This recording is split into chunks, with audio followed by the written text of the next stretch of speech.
আমি হুমায়ুন কবির সাহেবকে সম্মান জানিয়ে বলছি, উনি যে কাজ করছে একটু বাড়াবাড়ি করে ফেলছে মনে হচ্ছে আমার মনে হয় উনি পার্টির নেতাদের, মুখ্যমন্ত্রীকে এইসব কত বড় একটা চমকাবার ব্যবস্থা করছে, চমকাচ্ছে এবং চমকে কোনো একটা জায়গায় উনি থাকার ব্যবস্থা করছে আমার বলে মনে হয়।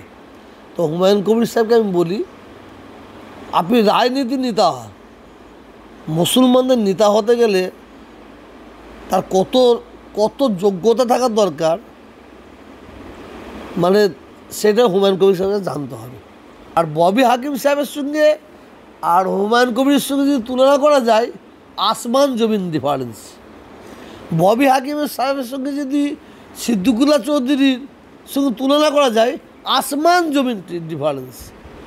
এবং বিশেষ করে মুসলিমরা যে কোনো বিষয় নিয়ে, মানে আলাপ আলোচনার জন্য সংখ্যালঘুদের বিষয় নিয়ে যদি কারোর সঙ্গে সেটা আলোচনা করার প্রয়োজন মনে করে, সেটা ববি হাকিমই মনে করে, ববি হাকিম সাহেবের সঙ্গে মনে করে, সিদ্দিকুল্লাহ সাহেবের সঙ্গে মনে করে না, আর হুমায়ুন কবির সঙ্গে মনে করে না।